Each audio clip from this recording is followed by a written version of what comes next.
The Hindu की report के अनुसार पूर्वी लद्दाख में 65 पेट्रोलिंग पॉइंट्स में से 26 तक भारत की पहुंच खत्म हो गई। द हिंदू ने दिल्ली में पिछले सप्ताह की वार्षिक पुलिस बैठक में पेश किए गए रिसर्च पेपर्स के हवाले से ये जानकारी दी है। रिपोर्ट के अनुसार भारत की प्ले सेफ अप्रोच ने आगे के इलाकों में जिला प्रशासन और स्थानीय लोगों की आवाजाही को रोक दिया, जिसके कारण इन इलाकों में जहां कभी भारत की पहुंच थी वो अनौपचारिक रूप से बफर जोन में तब्दील हो गए। पेपर्स में कहा गया है कि चीनी सेना ने ऐसी जगह पर हाई रेजोल्यूशन कैमरे लगाए हैं जहां से वो नजर बना सकें, और इसलिए चीनी सेना से परेशानी से बचने के लिए भारत ने चेक पोस्ट बनाकर और कर्मियों को तैनात करके चरवाहों की आवाजाही को रोक दिया है। रिपोर्ट के अनुसार हाल ही में PP-15 और 16 को लेकर हुए समझौतों के कारण गोगरा हिल्स, पैंगोंग त्सो और काकजंग क्षेत्रों में चरने वाली जमीन का नुकसान हुआ है। बजट सत्र से एक दिन पहले केंद्र सरकार ने 30 जनवरी को सर्वदलीय बैठक बुलाई है। बजट सत्र 31 जनवरी से शुरू हो रहा है। समाचार एजेंसी ANI ने ये जानकारी दी। इससे पहले 13 जनवरी को संसदीय कार्य मंत्री प्रहलाद जोशी ने जानकारी देते हुए ट्वीट कर बताया था, संसद का 2023 का बजट सत्र 31 जनवरी से शुरू होगा, जो 6 अप्रैल तक चलेगा। उनके अनुसार इन 66 दिनों में संसद की 27 बैठकें आयोजित की जाएंगी। यह सत्र 2 भाग में संचालित होगा। 14 फरवरी से 12 मार्च तक छुट्टी रहेगी। बजट सत्र के पहले दिन यानी 31 जनवरी को राष्ट्रपति द्रौपदी मुर्मू संसद के दोनों सदनों की संयुक्त बैठक को संबोधित करेंगी। उसके अगले दिन यानी 1 फरवरी को वित्त मंत्री संसद में बजट पेश करेंगी। कांग्रेस नेता राहुल गांधी ने गुजरात दंगों को लेकर BBC की documentary India the Modi question पर कहा कि सच को बाहर आने की बुरी आदत है। अगर आप हमारे धर्म ग्रंथों को पढ़ें, भगवत गीता या उपनिषद को पढ़ें, तो उसमें लिखा है कि सच को छुपाया नहीं जा सकता है।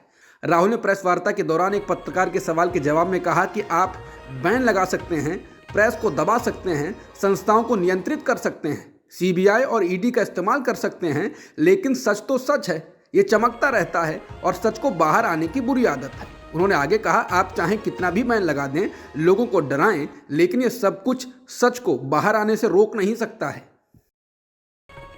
PM मोदी और गुजरात के 2002 के दंगों पर बनी BBC की डॉक्यूमेंट्री का अमेरिका ने भी समर्थन नहीं किया है। उसने सारे मामले से करीने से जवाब दे दिया है। BBC डॉक्यूमेंट्री पर अमेरिकी विदेश मंत्रालय के प्रवक्ता नेड प्राइस से जब सवाल पूछा गया तो उन्होंने कहा कि उन्हें डॉक्यूमेंट्री की जानकारी नहीं है, लेकिन अमेरिका और भारत के साझा मूल्यों के बारे में जानकारी है जो US और भारत को 2 जीवंत लोकतंत्र बनाते हैं। एक प्रेस ब्रीफिंग को संबोधित करते हुए प्राइस ने कहा, ऐसी कई वजह हैं जो भारत के साथ अमेरिका की ग्लोबल रणनीतिक साझेदारी को मजबूत करते हैं, जिसमें राजनीतिक, आर्थिक और असाधारण रूप से लोगों के बीच गहरे संबंध शामिल हैं। हम हर उस चीज को देखते हैं जो हमें एक साथ जोड़ती है, और हम उन सभी तत्वों को मजबूत करने के लिए तत्पर हैं जो हमें एक साथ बांधते हैं। उन्होंने पत्रकार के सवाल के जवाब में कहा, मुझे इस डॉक्यूमेंट्री के बारे में पता नहीं जिसका आप जिक्र कर रहे हैं। बता दें, इससे पहले ब्रिटिश PM ऋषि सुनक भी PM मोदी का बचाव कर चुके हैं। मालूम हो कि भारत सरकार ने इस डॉक्यूमेंट्री को भारत में बैन कर दिया है, लेकिन राजनीतिक विश्लेषकों का कहना है कि इसकी जरूरत नहीं थी। मोदी सरकार को अपने संस्थानों पर भरोसा जताना चाहिए था और डॉक्यूमेंट्री को तवज्जो नहीं देनी चाहिए, क्योंकि उनको सुप्रीम कोर्ट से क्लीन चिट तो मिल चुकी है। और दूसरी बात यह भी है कि इस डॉक्यूमेंट्री से BJP को देश में चुनावी रूप से कुछ भी नुकसान नहीं होने वाला है। ये BJP की राजनीति को सूट करती है। हालांकि भारत के G20 देशों के अध्यक्षता से पहले BBC के द्वारा जारी की गई इस डॉक्यूमेंट्री का उद्देश्य अंतर्राष्ट्रीय स्तर पर मोदी की छवि पर सवाल उठाने से हो सकता है।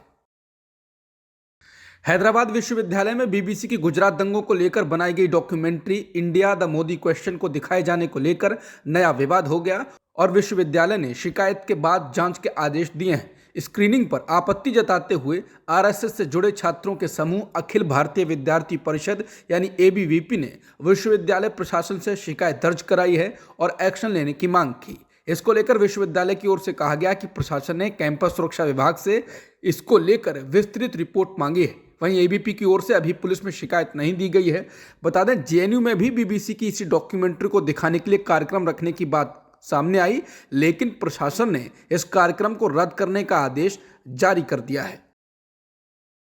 सुप्रीम कोर्ट और सरकार के बीच चल रहे टकराव के बीच केंद्रीय कानून मंत्री किरण रिजिजू ने मंगलवार को एक बयान देते हुए कहा कि हाई कोर्ट के जजों के रूप में 3 अधिवक्ताओं की नियुक्ति को लेकर सरकार ने जो आपत्ति दर्ज कराई थी, उनको सुप्रीम कोर्ट के द्वारा सार्वजनिक किया जाना एक गंभीर मुद्दा है। बता दें, सीजेआई डीवाई चंद्रचूड़ की अध्यक्षता वाले कॉलेजियम ने 19 जनवरी को 5 अधिवक्ताओं को हाई कोर्ट के जजों के रूप में नियुक्त करने के अपने फैसले को दोहराया था।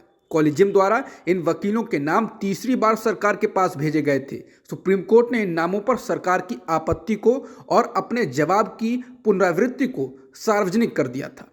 इसमें सरकार की आपत्ति सौरभ कृपाल के नाम पर ज्यादा थी, जो कि समलैंगिक हैं और उनके साथ ही एक विदेशी नागरिक हैं। इसके बाद कानून मंत्री ने अपने बयान में कहा है कि गोपनीय रिपोर्टों का सार्वजनिक करना गंभीर चिंता का विषय है। मैं इस बारे में उचित समय आने पर बोलूंगा। यदि संबंधित अधिकारी जो गुप्त रूप से राष्ट्र के लिए काम कर रहा है तो 2 बार सोचेगा कि उसकी रिपोर्ट को भी पब्लिक डोमेन में रखा जा सकता है और इसका क्या प्रभाव पड़ेगा। भारतीय कुश्ती महासंघ के अध्यक्ष बृजभूषण के खिलाफ लगाए गए सनसनीखेज आरोपों की जांच के लिए बनाई गई कमेटी के चयन को लेकर अब विरोध करने वाले पहलवानों ने सवाल उठाए हैं। भारत की महिला पहलवान साक्षी मलिक ने समिति के गठन से पहले प्रदर्शन करने वाले पहलवानों से राय न लेने का आरोप लगाया है। उन्होंने ट्वीट कर कहा, हमें आश्वासन दिया गया था कि ओवरसाइट कमेटी के गठन से पहले हमसे परामर्श किया जाएगा। बड़े दुख की बात है कि इस कमेटी के गठन से पहले हमसे राय भी नहीं ली गई। साक्षी मलिक ने इस ट्वीट के साथ प्रधानमंत्री मोदी, गृह मंत्री अमित शाह और खेल मंत्री अनुराग ठाकुर को टैग किया है। बता दें, पिछले हफ्ते दिल्ली के जंतर मंतर पर महिला पहलवानों साक्षी मलिक और विनेश फोगाट के अलावा बजरंग पुनिया, दीपक पुनिया, रवि दहिया ने भारतीय कुश्ती महासंघ के अध्यक्ष बृजभूषण सिंह पर कई गंभीर आरोप लगाते हुए धरना दिया था, जिसके बाद उनके आरोपों की जांच के लिए समिति बनाने के खेल मंत्रालय के ऐलान के बाद इन पहलवानों का धरना खत्म हुआ था। खेल मंत्रालय के द्वारा बनाई गई 5 लोगों की कमेटी में मैरी कॉम का अध्यक्ष बनाया गया है। यह कमेटी कुश्ती संघ का कामकाज भी देखेगी। दिग्विजय सिंह के पुलवामा हमले और सर्जिकल स्ट्राइक पर दिए गए बयान से कांग्रेस पार्टी ने पूरी तरह से किनारा कर लिया है। राहुल गांधी ने इस पर पार्टी के रुख को बिल्कुल स्पष्ट कर दिया। साथ ही कहा कि दिग्विजय सिंह ने बिल्कुल हास्यास्पद बात कही है। राहुल गांधी ने प्रेस कॉन्फ्रेंस के दौरान कहा कि दिग्विजय सिंह ने जो कहा है, मैं उससे सहमत नहीं हूं। हमें अपनी सेना पर पूरा भरोसा है। अगर सेना कुछ करती है तो उसे सबूत पेश करने की जरूरत नहीं है। मैं व्यक्तिगत तौर पर उनकी कही गई बातों से पूरी तरह असहमत हूं।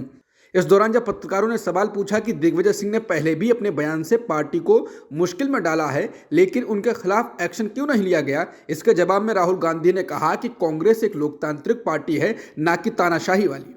उन्होंने इस मुद्दे पर विस्तार से बोलते हुए कहा, बातचीत की अनुमति देना हमारी पार्टी की संस्कृति में है और कभी कभी जब ऐसी बातचीत होती है तो अतिवादी विचार रखने वाले लोग अपने विचार रखते हैं, लेकिन हमारी पार्टी में बातचीत होती है। बीजेपी और आरएसएस में कोई बातचीत नहीं होती। ये बस तय करते हैं कि यही होना है और उसके बाद कोई नहीं बात कर सकता।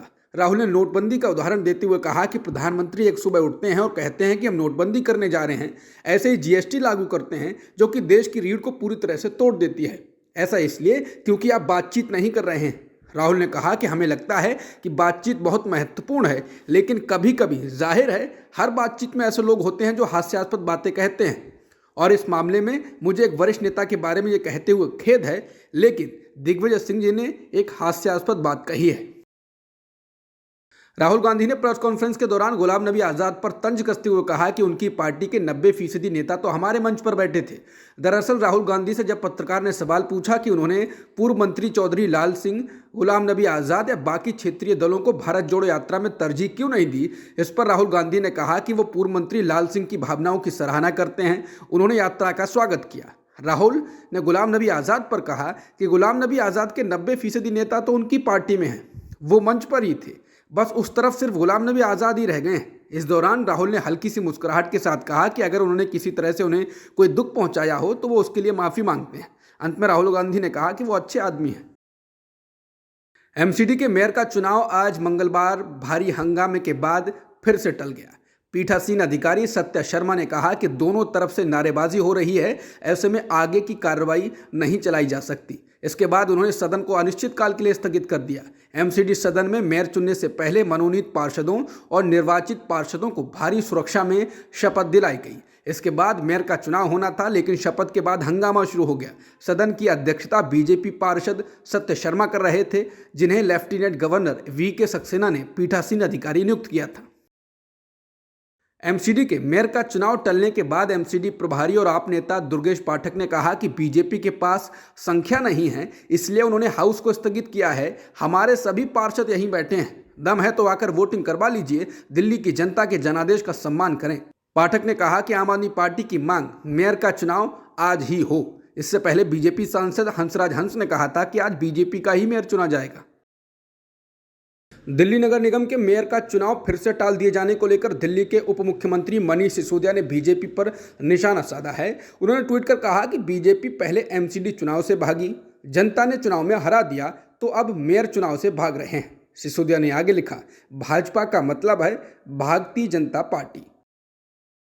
दिल्ली पुलिस ने श्रद्धा वालकर हत्या केस में लगभग 6,629 पृष्ठों की चार्जशीट साकेत कोर्ट में दाखिल कर दी है। चार्जशीट में दिल्ली पुलिस ने बताया कि घटना वाले दिन एक दोस्त से श्रद्धा मिलने गई थी। ये बात आरोपी आफ्ताब पूनावाला को पसंद नहीं आई और इसी बात को लेकर वो हिंसक हो गया और हत्या कर दी। इस मामले को लेकर साकेत कोर्ट 7 फरवरी को दिल्ली पुलिस द्वारा दायर चार्जशीट पर संज्ञान लेगा। अदालत ने पुलिस को 7 फरवरी को आफ्ताब को व्यक्तिगत रूप से अदालत में पेश करने का भी आदेश दिया है। बता दें, आफ्ताब ने श्रद्धा की हत्या के बाद शरीर के करीब 35 टुकड़े कर दिए थे और फिर उन्हें 18 दिन तक जंगल में फेंकता रहा।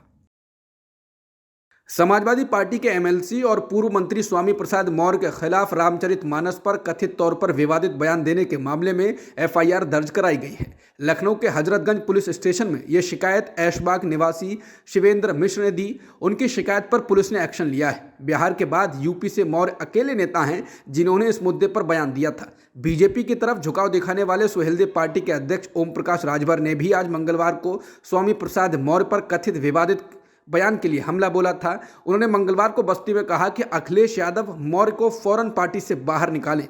बता दें, सपा नेता स्वामी प्रसाद मौर्य ने रामचरितमानस पर विवादित टिप्पणी की थी। उन्होंने कहा था कि रामचरितमानस का कुछ हिस्सा आपत्तिजनक है, उस पर बैन लगना चाहिए। इसमें दलितों को, आदिवासियों को, पिछड़ों का अपमान किया गया है। उन्होंने कहा, ये सब बकवास है, ये तुलसीदास ने अपनी तारीफ और खुशी के लिए लिखा है। धर्म हो, हम उसका स्वागत करते हैं, पर धर्म के नाम पर गाली क्यों? दलित को, आदिवासियों को, पिछड़ों को जाति के नाम पर शूद्र कह करके क्यों गाली दे रहे हैं? क्या गाली देना धर्म है? एस राजामौली की फिल्म RRR के गाने नाटू नाटू को अब ऑस्कर के 95वें संस्करण में ओरिजिनल सॉन्ग की श्रेणी में नॉमिनेट कर लिया गया है। ऑस्कर के आधिकारिक ट्विटर हैंडल से इसकी जानकारी दी गई है। कहा जा रहा है कि नाटू नाटू गानों ने लेडी गागा समेत कई के गानों को पीछे छोड़ा है। इंडियन सिनेमा के लिए एक बड़ा दिन है। बता दें, गाने का म्यूजिक MM किरवानी ने दिया है। ट्विटर पर अपने बयानों की वजह से विवादों में रहने वाली अभिनेत्री कंगना रनौत के ट्विटर पर वापसी हो गई है। बता दें, उनके अकाउंट को सस्पेंड कर दिया गया था, लेकिन अब करीब 20 महीने बाद ट्विटर पर वो वापस आ चुकी हैं। सस्पेंशन के बाद फिर से सक्रिय हुए अपने ट्विटर अकाउंट से उन्होंने एक ट्वीट कर इस प्लेटफॉर्म पर लौटने की जानकारी दी है। कंगना ने ट्वीट कर कहा, सभी को नमस्कार, यहाँ लौटकर अच्छा लग रहा है। शाहरुख खान की आने वाली फिल्म पठान ने देश में अब तक रिलीज हुई फिल्मों में एडवांस बुकिंग के दौरान टिकटें बेचने के मामले में नया रिकॉर्ड बना दिया। ये फिल्म देश में अब तक रिलीज हुई सारी फिल्मों में सबसे ज़्यादा एडवांस बुकिंग टिकटें बेचने वाली फिल्म हो गई। इसने बाहुबली 2 फिल्म का रिकॉर्ड तोड़ दिया।